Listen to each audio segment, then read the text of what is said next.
Hi, everyone.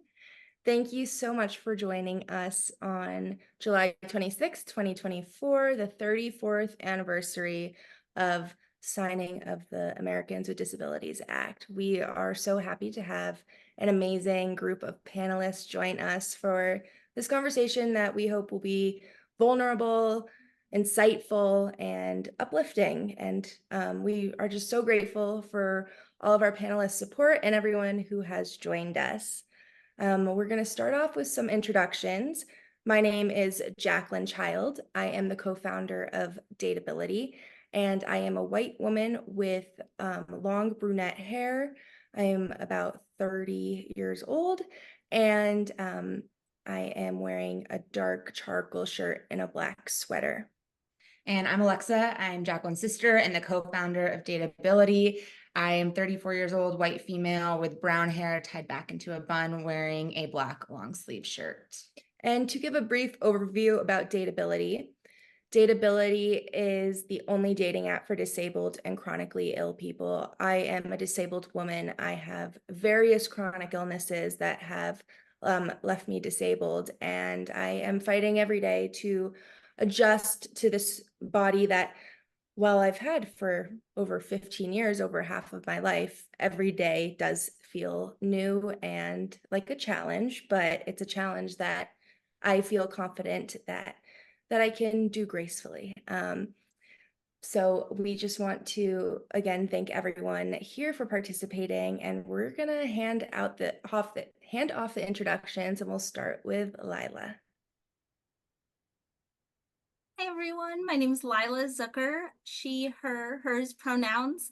I'm a white 30-something-year-old woman with a shaved head, wearing some abstract mint-colored earrings, a blue shirt that says, "Don't let your ableism define me."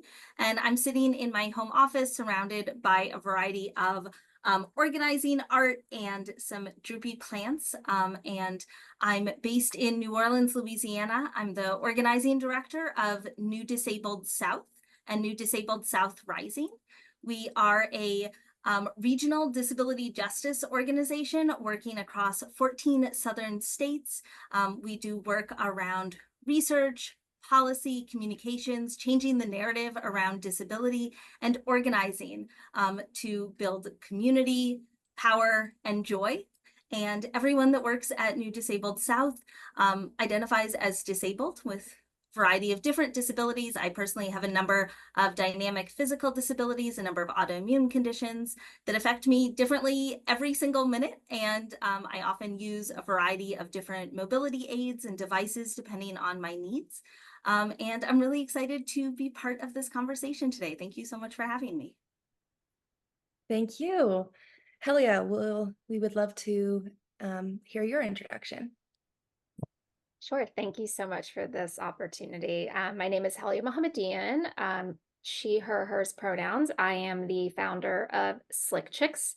We are a company dedicated to creating accessible clothing that's stylish and functional, and just really dedicated to creating adaptive and inclusive fashion. I'm a woman of Middle Eastern descent with long brown hair, but today it is in a bun. For this panel, I am in my office, which is my bedroom right now. Well-lit background, neutral, and I'm wearing a green tank top. And I am based in Brooklyn, New York. Really excited to be here. I do not have a chronic illness or physical disability. I am just passionate about providing access for people with disabilities to having, clothing that supports independence and representation. I have a design background, so that is my passion. And so really excited to be here and celebrate disability pride and the ADA with everyone. Thank you for having me. No, thank you. And thank you for your allyship. Michael, your turn. Good morning. Thank you for the opportunity to be here with you today. My name is Michael Kutcher. I am based in Denver, Colorado. I go by the he, him pronouns. I am a white male Um, I wear glasses, short brown hair, although I often say it's fading on me as well. I'm in my office, but with a faux background that has a beautiful house behind it that I wish was mine, but unfortunately it's not. I'm wearing a blue 3/4 zip pullover. So it's a pleasure to be here with you today. My journey with the disability space really started, I guess, when I was diagnosed with cerebral palsy at a very young age of 2 or 3 years old.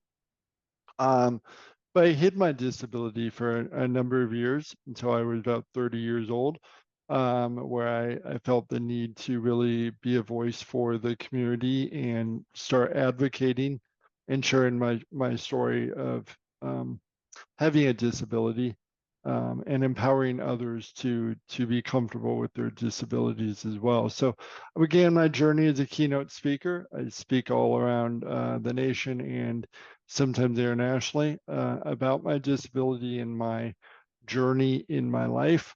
I have a book that will be coming out in the next year or so.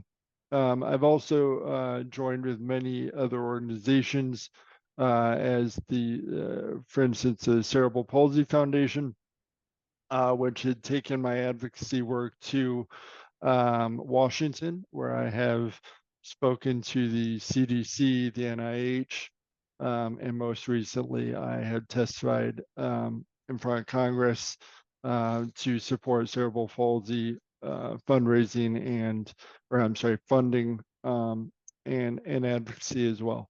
So pleasure to be here and have this conversation with all of you. Thank you so much. Dr. Akilah. Hello, everyone. My name is Akilah, and I am very excited to be here. I'm in Oakland, California. My pronouns are bad bitch. I'm a beautiful Black woman and stunning hazel eyes, and I'm wearing a black t-shirt that says Keeping Amazing, adorned with pearls because I'm extra AF. I'm sitting in my office, which is well lit and has a whole bunch of shit behind me of all the companies I represent or work with and the books that I've edited or written. I'm the founder and CEO of Change Cadet, and we are an organizational development consulting firm. I am proud to be disabled, not just Disability Pride Month, but every month. I have 16 different conditions, 14 of them are rare. The main ones people know about me are Ehlers-Danlos syndrome and ankylosing spondylitis. I'm also hard of hearing as well. In addition, I'm an author of a book called White Supremacy is All Around, Notes from a Black Disabled Woman in the White World, where I proudly display myself with the cane that I use. I use mobility devices and bracelets from time to time on the cover. And I talk about my experience of being a Black disabled woman in this world. And for the purposes of today, the importance of celebration when it comes to long journeys of diagnosis and keep moving forward. So I'm excited to be here and a long-term partner of Dateability, but also very single AF, and I don't like that. So we'll see if that can change. We're so grateful to have you. And last but not least, Brandon. Hey, thank you, Jacqueline and Alexa. Happy to be here. My name is Brandon Winfield. I am based out of Atlanta, Georgia, 31 years old as of this year, and I am the CEO and co-founder of a company called iAccess Life. We are a mobile application that allows users to rate, review, and research places based on how accessible they are. We launched in April of 2019. To this date, we have about 10,000 unique locations rated, all 50 states and over 30 countries. So very happy to be here, very happy to talk about my journey. I'm a T7, T8 paraplegic. I am wearing a black hat with glasses. I have a beard and a mustache and a navy long sleeve shirt on with a pretty well lit background and some wood pieces that I really don't know how to describe to you other than it's kind of a star shape behind me, or an asterisk, I guess you could say. But yeah, thanks for having me. Of course, thank you for being here. Just a few housekeeping notes. This is being recorded, so if you need to leave the meeting early or you don't have enough spoons to finish the meeting, we will be uploading all of this to our YouTube and our social medias. And We have ASL access provided by Good Signs, and we are very grateful for their participation. Okay, we're going to start with Helya. We would love to know when and how you became interested in working towards equity and inclusion and in the disability space. Absolutely. Well, growing up, I, witnessed diverse challenges from people in my family. I have two very close cousins who have multiple sclerosis. So I was always aware of, the various backgrounds and in my family and, the chronic illnesses and disabilities, but I never understood the significant gaps in my industry, fashion, until I actually started my company, Slick Chicks. So my sister had a routine cesarean section, and she was basically in her post-operative recovery state, unable to bend over or do, daily, activities such as, even showering, using the restroom without the help of others. And so I had an idea of creating accessible undergarments. And at the time, adaptive clothing wasn't even a thing. This was a decade ago. So when I basically did my research and trying to find something accessible for her, the only options out there were urinary incontinence and diapers, which were created, decades ago. And so I really started my journey of creating a product, and I made the first sample on the floor of my New York City apartment almost 10 years ago. And everyone just questioned it, and it was a really difficult time because no one understood why you needed accessible underwear. We were first to market later on, but as I started to raise money, friends and family, because I couldn't get any fundraising, because again, no one understood why anyone would need accessible products, I launched a crowdfunding campaign, and most of our pre-orders came from people with various chronic illnesses, wheelchair users, mobility challenges, and I started really, doing more research, and again saw that there were such significant gaps in fashion for people with disabilities, and it was really astonishing. And so I started working with various organizations and nonprofits and really learning more and educating myself, and really made the mission of Slick Chicks about not just creating sexy undergarments that were stylish and comfortable, but also really accessible, functional, and made you feel confident, because I think all individuals, we all deserve to feel confident and look good, feel good in our clothing. And so I've been super passionate about accessibility and really representation and working with companies. We did a partnership with Dateability this month, so we're really just our entire team. We have various people, we have various disabilities on our team, and we really are inclusive as a company. And I think one of the biggest, I think, goals for my company was to make it as accessible and mainstream as possible. So we are launching in store for the first time with a large retailer in August, and it'll be the first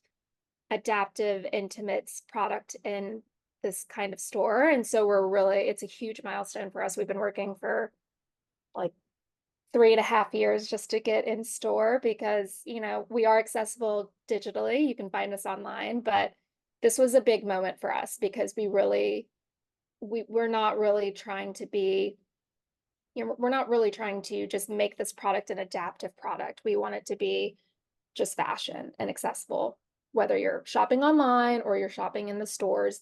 And it's really also important for us to work with the retailers that are accessible, that have,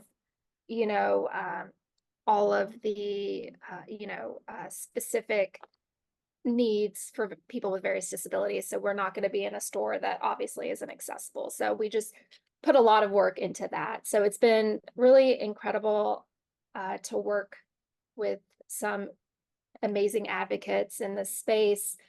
I don't have a disability, but I'm very passionate about it. I'm, really just focused on providing as much access as possible in this industry. And I know we are just scratching the surface and we have a long way to go. Um, but in all aspects of the society, we need inclusion and representation. So I'm excited to be here. I'm excited to keep that going in the world of fashion and providing more accessible products so that everyone can feel good in their clothing, and you know whatever, regardless of whatever your needs are. So thank you again for having me. Yeah, and as somebody who's not disabled, I can completely relate to your allyship and advocacy. I wish I could say that the fundraising challenges are different now. They're not. We've definitely experienced those at Dateability, but you definitely give us hope that one day, we'll wake up the non-disabled population to the importance of dating with a disability. Yeah, and we can absolutely relate to wanting to give the disability community something that doesn't feel so clinical and it doesn't feel so medical, and you having it be fun and modern and just like any other thing, but more accessible and more inclusive. So major kudos to you. Well, it's also been a kind of like a hand-holding process with the buyers and the merchandisers and the retailers, because people, there's incredible people out there that, want to be, super supportive of inclusion and representation. And a lot of times they just need to educate themselves and we need to talk about it. And, I think that's what we're trying to do with these, the Targets and the JCPenney's of the world. We're trying to basically work with them on how to make, how do people find our products? Some people don't even know what adaptive actually means. So we're trying to make, these products that are accessible, actually, you can search them and you can find them, and it's not in its own category, that it's just part of fashion. And so that has been a process, but we're really making, significant strides in that world, and, launching in stores. So I think we're really getting there. And I think it takes everybody, whether you're disabled or not, to be part of that conversation. And so I'm just grateful to be a part of it and to really to get in there. I think being a first mover in this space it's got its pros and its cons, because you want to do everything right, but you also have other people looking at you, so you're trying to do the best that you can.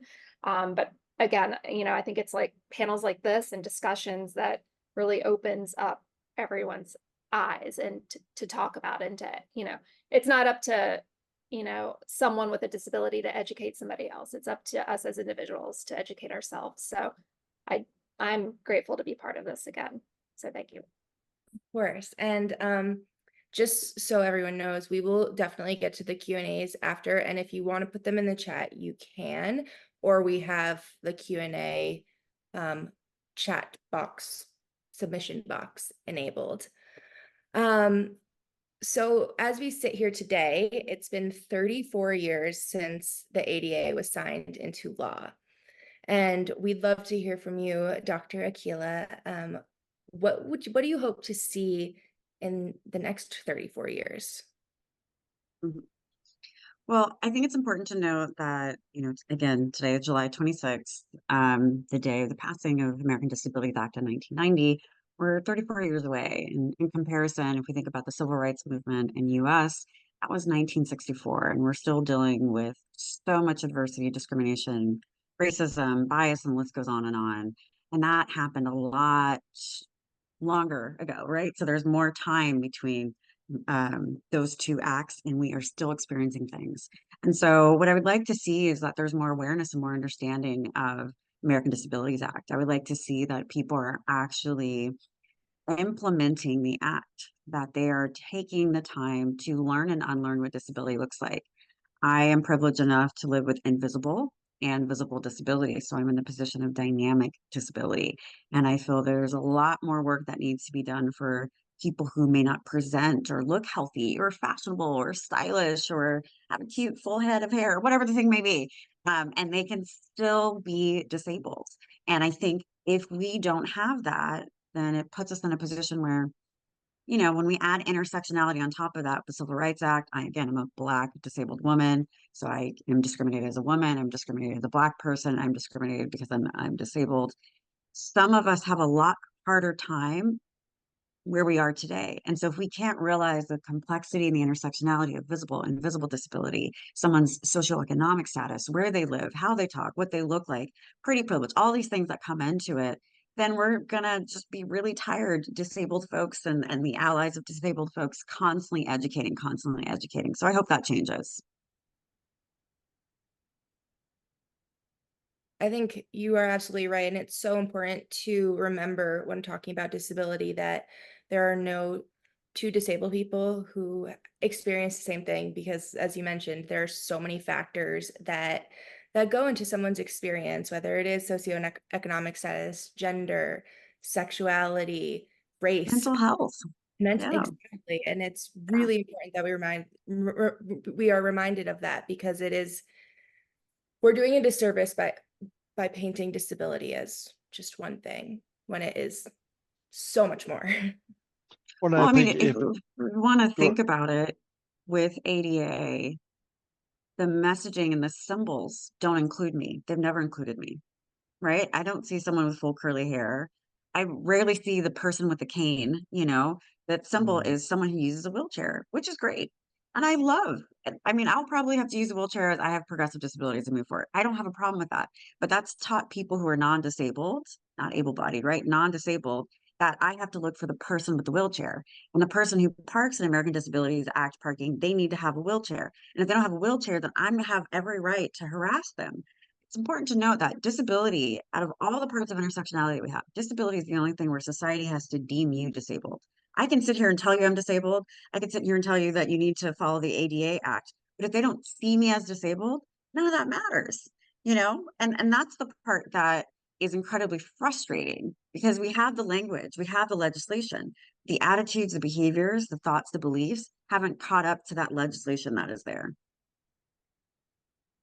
Absolutely. I know Jacqueline can relate to the disabled parking and not being a wheelchair user and getting harassed. And I have been with her many times when that's happened, and I have zero patience for it, for better or for worse. But Michael, you were going to say something. Do you want to chime in? No, I think that she did a wonderful job of kind of As always. encapsulating what I was going to say. My only point would be that, you know, 1990, right, 34 years ago, and the definition of disability, how we characterize it in terms of the different types of disability since then, just have evolved, right? We never, in 1990, we never talked about mental health, right? In 1990, we never talked about some things like neurodivergence, like ADHD and dyslexia,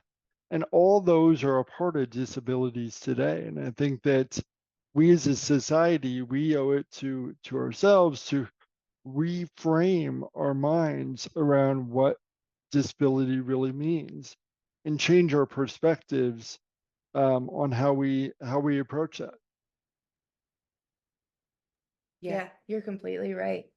Things have there's been so much more research and awareness since 1990, and it is great to see that more people are being recognized as disabled. And I think that a lot of people are wondering why the disability rate has gone up so much. And of course, there are a lot of factors in that, but it's also because we're recognizing disability and people are being diagnosed and finally being diagnosed after being ignored and neglected for so many years. And Akilah, I agree with you. Can we change the symbol from a guy in a wheelchair, please? Or an individual in a wheelchair? Because it doesn't represent the full community. My own perspective. So we want to talk about like your personal experiences a little bit. Lila, is there a specific experience where you have benefited from the ADA? And on the flip side, have you ever felt let down by the ADA? Yeah. So, when you first shared this question, it really made me think, because my initial reaction was, oh, I haven't had to like file a lawsuit or anything, so I haven't directly benefited from it. And I had to catch myself and be like, wait, what? Where was that coming from? Like, I'm an organizer, like been doing union community organizing since I was in high school. I never think of like a lawsuit or legislation or legal action as the way of sort of utilizing or implementing laws. And I realized that so often the way that the ADA is talked about is, okay, it was a law, it was implemented, and then things are either ADA compliant or they're not. And if they're not, maybe somebody files a lawsuit or there's legislation around something. But we don't think about so many of the things that Dr. Akilah mentioned and Michael mentioned, and so like all of us, I think, are talking about just the day-to-day existence of being disabled, that having the ADA started to change, I think, the conversation around disability and open up the conversation. And personally, I have benefited a lot from some of the architectural aspects of the ADA that make places physically accessible when I need to use a wheelchair or other mobility devices. Having ramps, having wider doorways, having push button open doors, a variety of things like that have made my life easier and possible in a number of ways. And talking about those accessible parking placards, having those has made it so that I have more independence when I go to run errands. And I've also found, even when I'm using a wheelchair, that I get harassment for parking in those spots. There's this idea that people have of what disability looks like. And it's not somebody that is able to go out and run errands or do things on their own, or that's wearing makeup or jewelry or something cute, or any of those things. There's this really strict idea of disability, and I think that we have a lot of work to do in overcoming that, like Dr. Akilah mentioned. And I think that the ADA is the floor, not the ceiling. It's an incredible law that has done so much, and the activists that fought for it and made sure that we had that and created intersectional movements. People don't often talk about how intersectional the organizing was that made the ADA get passed. The Black Panthers showed up and made sure that the protesters that were hosting sit-ins around the country had food and water and medical supplies. And it was about showing up for different communities. And I think that organizing and that intersectionality, that idea that disabled people exist in every corner of society, and we are the only minority group in the world that people can join at any time. And so many of us sit at those intersections of different marginalized identities. I'm a queer disabled woman. I don't leave my queerness behind when I go to the doctor. And I don't leave my disability behind when I can't access Pride events. And so that was sort of a roundabout way of saying that I think that the ADA has opened up so much, both physically, architecturally, putting disabled people in people's minds. But I think that there is still this idea that we are a problem to be fixed or to be solved, and that there is a right way to be disabled or a way that disability looks. And that's not true. And so many of us don't feel safe or comfortable disclosing our disability. Even though I've been dealing with my chronic illnesses since I was in high school, it was only in the last few years that I really came out about being disabled and claimed that identity, because I had been too scared and had had such bad experiences in the past with what the box that people thought I should fit in, that didn't make sense. And that just as there's no one way to be disabled, I think there's also no one set of accommodations or accessibility that works for everybody. And accessibility is not just a ramp. It is about how we interact. It is the way the culture at our jobs exists, the ways that we communicate, the ways we share information, the way we determine and think about productivity, and what is professional. I think that is all part of combating ableism. And a lot of those things aren't addressed in the ADA. And I want to just say one other thing, and I think Dr. Akilah mentioned the Civil Rights Act, and there's also other laws. Like in the last few years, there have been a number of incredible advances for the LGBTQ community, especially around marriage equality. But disabled folks don't have marriage equality. For disabled people that receive benefits, they cannot get married to either somebody else that has a disability and also receives benefits. That would mean that that household would be able to have a very, very limited income, or people could lose benefits. And that is absolutely ridiculous, that even though we have these other laws and people think, oh, anyone can marry their love, but disabled people still can't. And so often disabled folks are left out of the conversation, even though we are part of the conversation in the community for all of these issues. But so often disability is the one thing that people ignore, and I think often are scared to talk about. And so I think having this conversation is just so, so important. And that didn't directly answer your question, but sort of in a roundabout way, hopefully I got there. You did. And I, what you said about like the lawsuits and, litigation, like, oh, if it lets you down, you can just file a lawsuit. I'm an attorney and I represent vulnerable populations, the majority of which are disabled. Filing a lawsuit is a privilege in this country. It's really hard. It costs a lot of money. The people like me who will do it for free are few and far between. And there's so many violations that, you can only like pick and choose. And so that's not like the easy answer or the solution. And, then you're also met with the inaccessibility of the courts. There are filing fees, judges are biased, there's juries are biased. And so, even litigation, like the fact that there could be litigation for an ADA violation, that's like not really an appropriate solution, because it is a privilege to be able to file a lawsuit, and then it's an even bigger privilege to win that lawsuit. Yeah, absolutely. And I really do love what you said, Lila, about how we need to show that disability looks so different. And on Dateability, we get the commentary a lot that, this person is too hot to be disabled, and I think that they're fake. And it breaks my heart to hear that, but I know that thought has probably crossed every single person's mind at one point or another, whether it's due to internalized ableism or outward ableism. And we really need to teach people that disability does not discriminate. Anyone can in fact become disabled at any time, and either you become disabled or you unfortunately don't live a long life. And I really think it's something that we need to talk about and show the variety of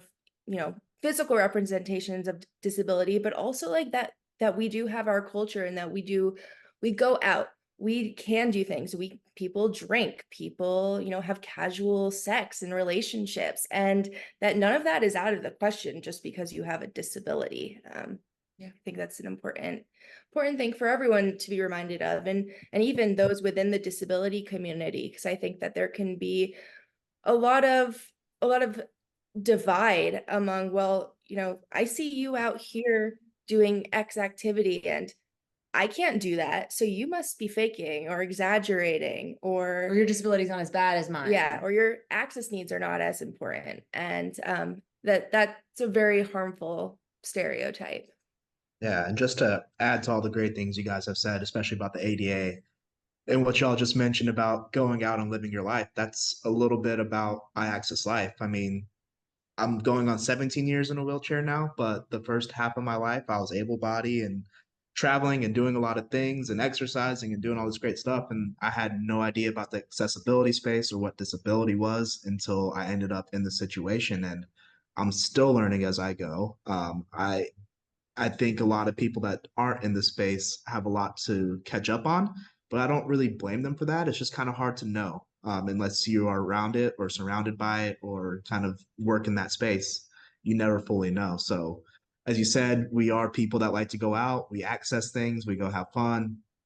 That was the whole idea for iAccess Life. Is I felt, coming from where I was to being disabled, I didn't really know people, went out and did things and had a good time and went on dates. And I was like, oh, that's me. Like I'm that person now. Just because I have a disability and I travel in a wheelchair now and that's how I get around doesn't mean that I want to be a part of community and hang out and have a life, a social life with friends and family. So that's what we focus on. And then just to touch on the ADA real quick, I think you notice the privileges that we have with the ADA a lot when you go out of country, like going to Mexico and just the lack of regulations and ways that things are designed and built compared to when you're here, you go, oh, this is a great thing for us to have, other than just the ability to have recourse when something's not accessible and to be able to hold people accountable.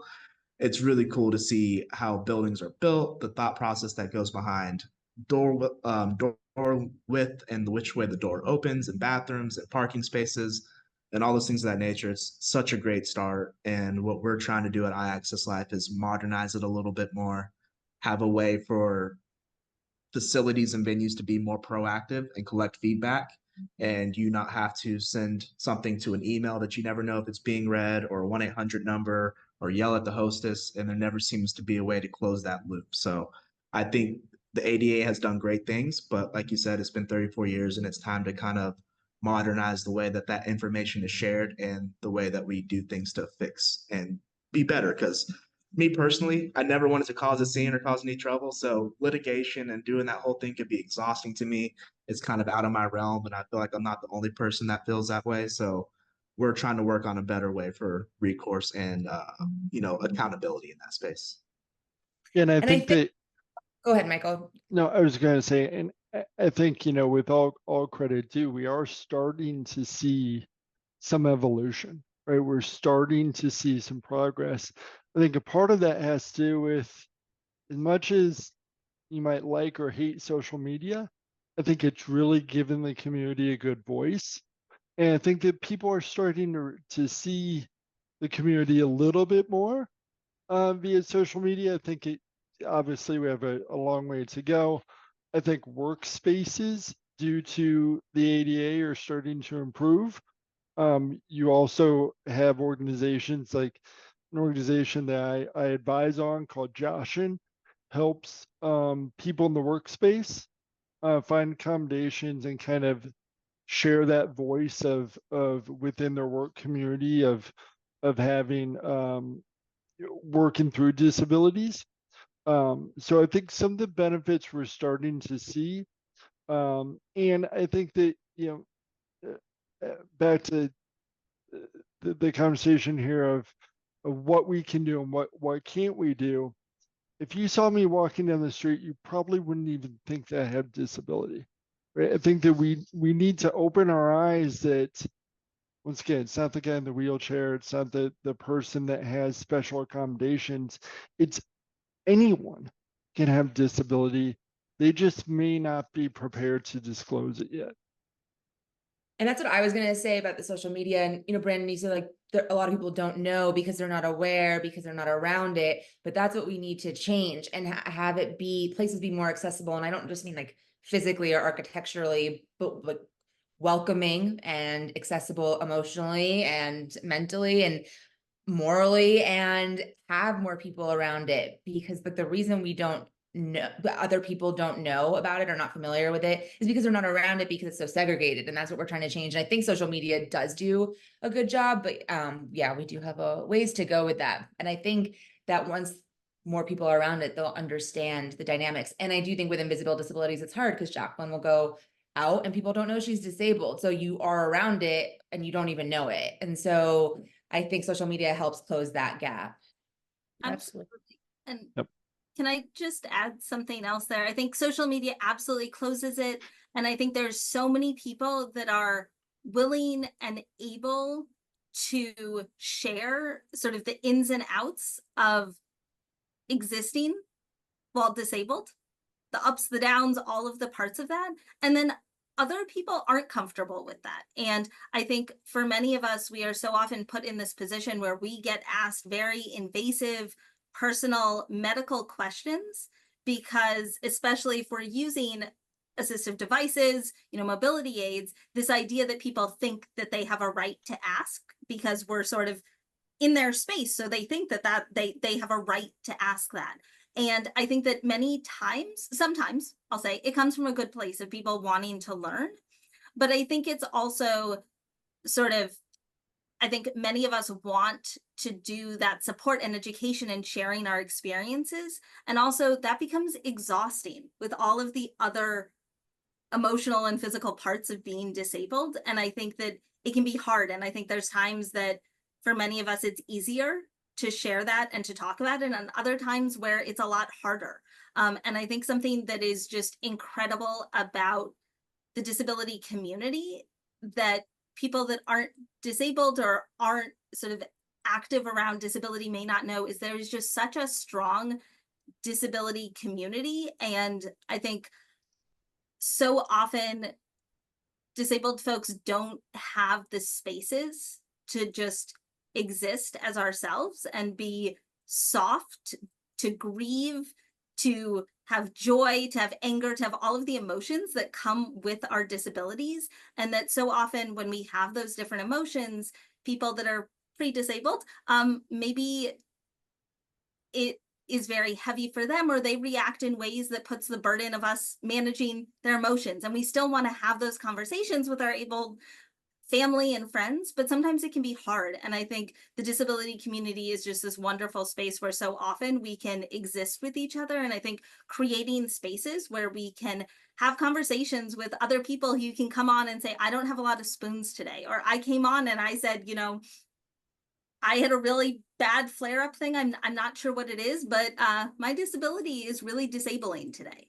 And to have other people understand what that means, even though all of our disabilities show up in different ways, I think that's a wonderful thing. And we need to create more spaces for us to be able to exist in those ways. I agree. And I was going to say, you said that the people feel like they can ask you questions because you're in their space, but they're in your space too. And I think the rhetoric needs to change to reflect that. Yeah. Absolutely. Well, speaking of how exhausting advocating can be, Michael, you are a fierce disability advocate, and I want to know how you avoid burnout. And I think you're the perfect person to answer that. No, well, thank you. I'll try to here. First of all, let me just say that you know, I'm fortunate to have a platform to be an advocate and to have built that platform. But I want to make sure that I'm clear that anyone can be an advocate. You don't need, you know, followers. You don't need money. You don't need a social status or a name or anything. Anyone can be an advocate, and you should be an advocate for yourself every day, all day. And like I said, I think social media has helped all of us be self-advocates and advocates today. In terms of burnout and advocacy, yeah, I think first of all, it starts with, you know, a passion, right? You have to have a passion for what you're doing and being an advocate and believe in what you're doing. And in terms of, you know, avoiding that burnout, I think that you need to have reasonable goals and reasonable expectations, because those can easily frustrate you and burn you out. Advocacy, at least from what I've learned in the last decade that I've been doing it, is it's a marathon. It's multiple marathons. It's not that sprint that people think it's going to be. I remember the first time that I went to DC, to Capitol Hill to advocate for cerebral palsy, and the group that I was with, we literally thought that we would just walk in, talk to senators and representatives and tell them what the issue was that we had, and that we would just kind of walk out and they would hear us and we'd be on our way and the goal would be accomplished. Let me tell you that the day did not go like that at all. Washington is a very fierce place. But there's one thing that I did learn with my advocacy, and it was the last time I was there when I was testifying in front of Congress. I was told by one of the senators that in order to make any movement and continue your great work, you need to be loud. You need to be loud and come out in numbers. And I think that, like I mentioned earlier, I think that we've done that, and social media has helped us do that. But I think that there's still more room to go in being loud. And I think that there's, especially I see it almost in the adult community more of people not standing up yet and kind of being loud and standing up for their voice in the community. And I think that, we need to start that movement, and hopefully panels like this is starting it, and it's great. But going back to it's setting reasonable goals. It's not biting off more than you can chew, and having those reasonable expectations. The other thing is, lastly, they'll say is, I have other things that consume my time as well that help to fill my bucket. And this fills my bucket in other directions as well. And I think that having that equal balance also assists you with avoiding burnout and allowing you to move forward in that passion that you have. Absolutely. For One of you, our buckets is reality TV, and I will say that fills my bucket. But I think it's before you open it up to questions, again, what Michael's saying is spot on, but we have to acknowledge intersectionality, right? So Absolutely. Yep. as a Black woman, my pain is not believed. So my advocacy, no matter all the medical background I have, the degrees I have, power that I have, the pretty privilege that I have, the light skin privilege that I have, my pain is still not believed. And so there's only so much that can happen with advocacy. And so I think it's important to note that sometimes our advocacy, we may not be able to do it for ourselves. We'll have to ask for help. Sometimes we know that it'll take more energy to do it to stay forward, and to realize that there's systemic structures of white supremacy that limit what we can do as far as our own advocacy. Ableism is a tenet of white supremacy. It says people who are disabled are not the best, superior, supreme. And so we all have that. But again, if you're bringing more parts of who you are, then it can be even harder. And so I want to remind people it's okay to be upset. It's okay to be angry. It's okay to say, I'm not going to say anything. It's okay to say, I'm just going to tweet about this instead of completing the entire form of how you're discriminated on the airline. And those things are fine. If you don't want to say shit, that's also fine too, as long as you're able to take care of yourself. When you do have the power to advocate for yourself and others, for sure do it. But taking care of yourself is okay. that 1000%. Yes. Yep. Thank you so much Absolutely. for saying that. And plus 10 million to everything you just said, also about the intersectionality and the layers that it adds there. And rest is productive, and it is also resistance. If you don't know about the nap ministry, definitely check it out. But I think that also there are so many different ways to advocate and to show up. And I think, at least for me, I burned myself out because I felt like I had to be the absolute best and do more than anyone else at every job, so that when I got sick, I would be able to take that time and they would know that I was still worthy. And the fact that, as somebody who has been an anti-capitalist, anti-white supremacy activist since like birth, it runs in my family. My mom is on this webinar right now. I still had that internalized idea that I had to be productive and what productivity looks like. And it is so hard to combat that. And I just want to add in that part of combating burnout is recognizing that and not beating ourselves up for that internalized ableism, but we work through it, and that we try and move past it, but it exists and it's really hard. And it's okay, like Dr. Akilah said, to be mad, to be sad, all of those feelings, and to exist with those. We don't always have to be happy we don't have to be grateful for the crumbs that we are often given. We can ask for more, and we can also do that from our beds and from our pile of pillows or squishmallows or whatever it is that brings you joy and comfort. There are so many different ways to show up and do this work. And I think community is also how we avoid burnout, is, like I said, being able to exist in those spaces where we can show up that way. And also, I think just about every disabled person has dealt with disability burnout, whether or not they would see themselves as an activist or an advocate. There are times when we just want to scream and cry and say, I can't do this, or it's just too much, or it's overwhelming. And I think being able to share that with other people in a way that's not judged, but people that understand that and are there and have ideas for what they've done, I think is just so incredibly valuable. And I also want to lift up the book Care Work. I am having a complete brain fart on the incredible author's full name. I will put it in the chat, but it's an incredible book about the different ways that we care for ourselves and our communities. And I think that we really need to create different ways of doing that, because our current systems of capitalism and white supremacy don't allow us to exist in those systems. It's not that we have to find a different way to exist. We just aren't considered part of those systems. So we have to create new ones.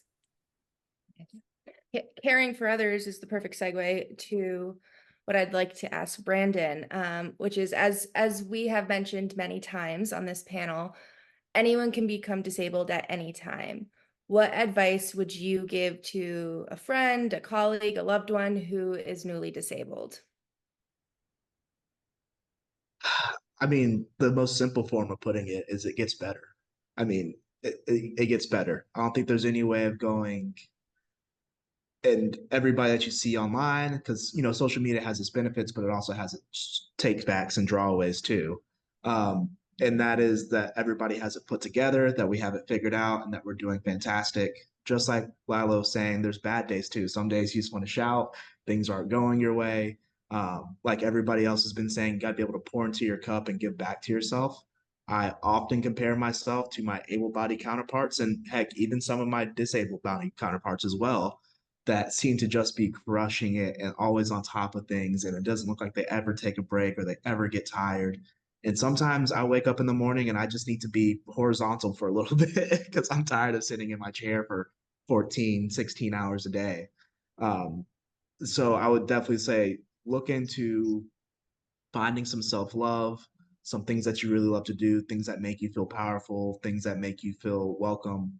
Find your community, find people that you can talk to and kind of confide in, and just know that it gets better and that it's okay to have a bad day, and it's okay to lean into a bad day and feel sorry for yourself sometimes and just go, this sucks, this is hard, because sometimes it really can be hard and it really can suck. So yeah, I would say the easiest thing and the best thing to do is just know that you're not going to perfect it. You're not going to, there's not going to be a light switch where you're like, I figured it out and now I got it from here on out. 17 years going now, and there's still days where I'm like, this kind of sucks and I wish I could do this still, or I miss this, but it's okay because we still have the things that we do have. And hopefully you have a good community and people around you that you can lean on. And yeah, it'll always get better.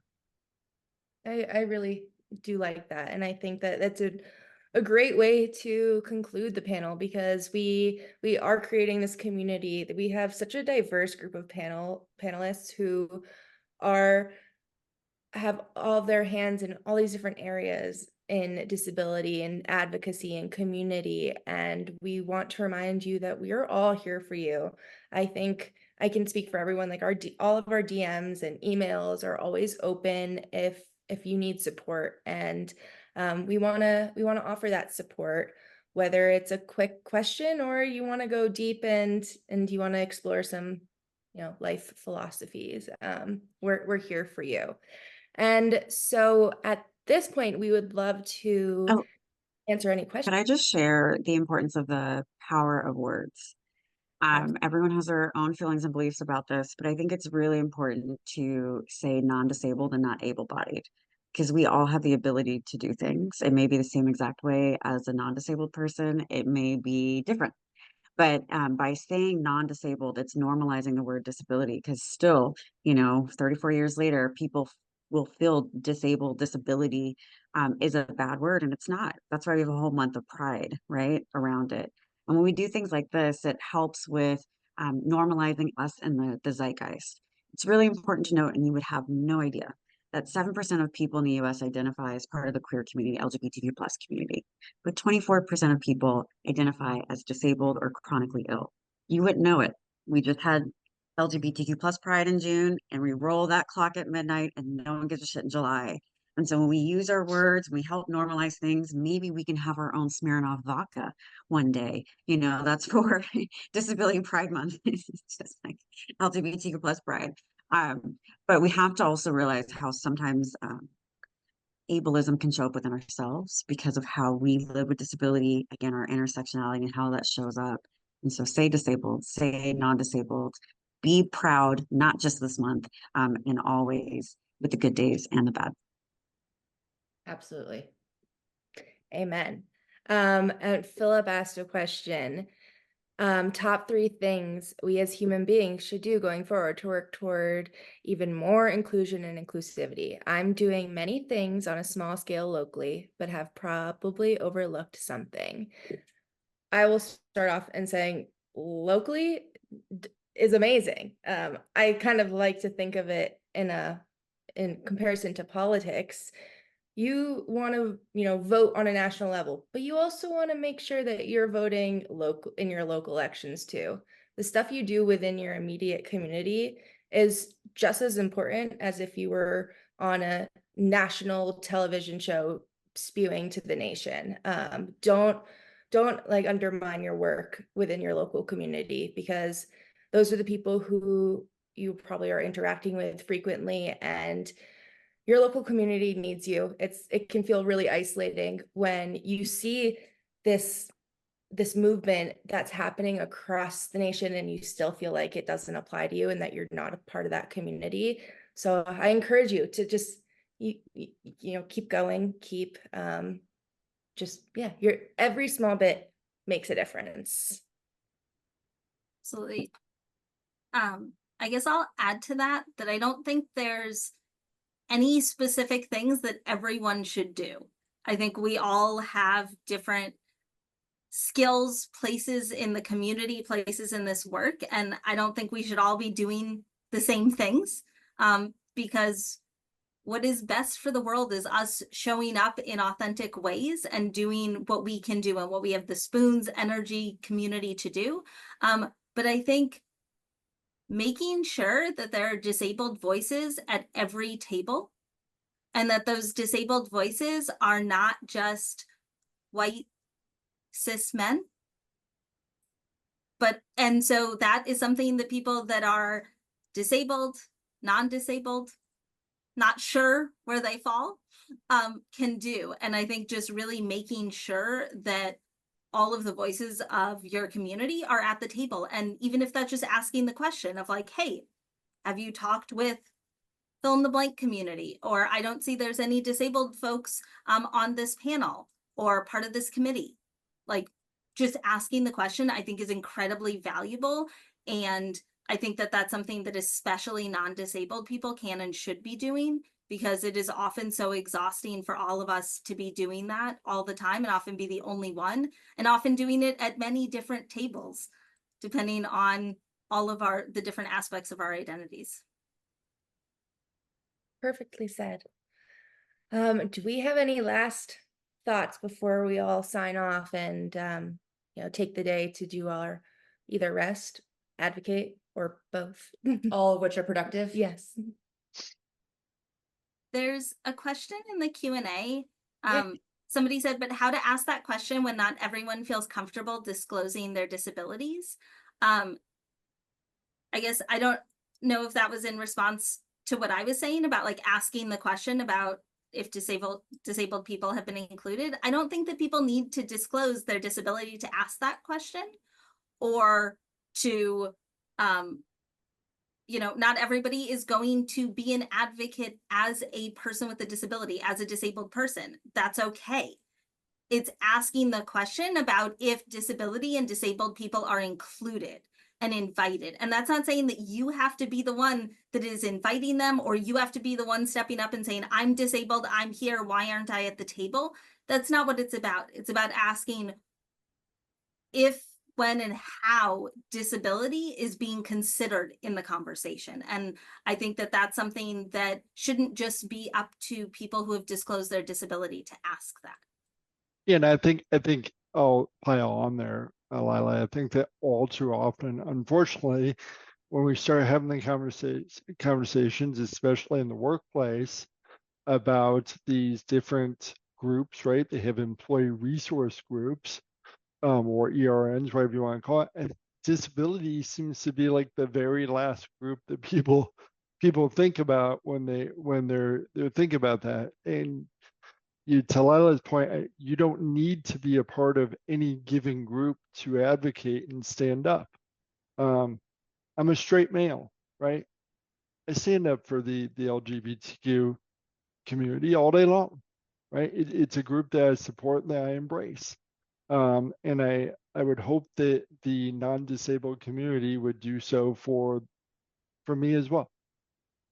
I was gonna say the same thing. I am not disabled, but if there was a committee and I noticed that there was a lack of disabled presence, I would say something. And I think by asking the question, if you are disabled, it's not outing you. You can just ask the question. I see that there aren't any disabled people on the committee. Would you think about changing that? Or I just wanted to bring your attention to that. And you don't have to make it personal.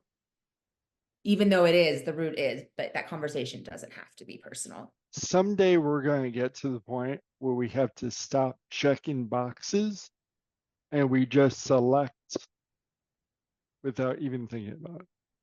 Yeah.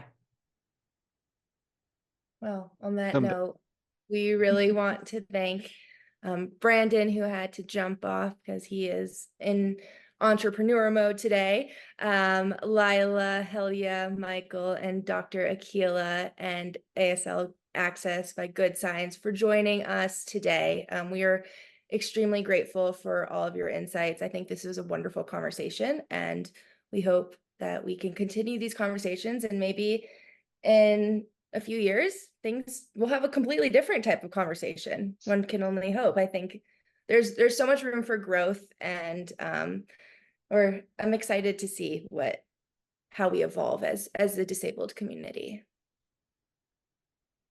Thank you so much. Thank you, Thanks, Dateability. Thank you. Thank you. Keeping amazing. You too. Bye.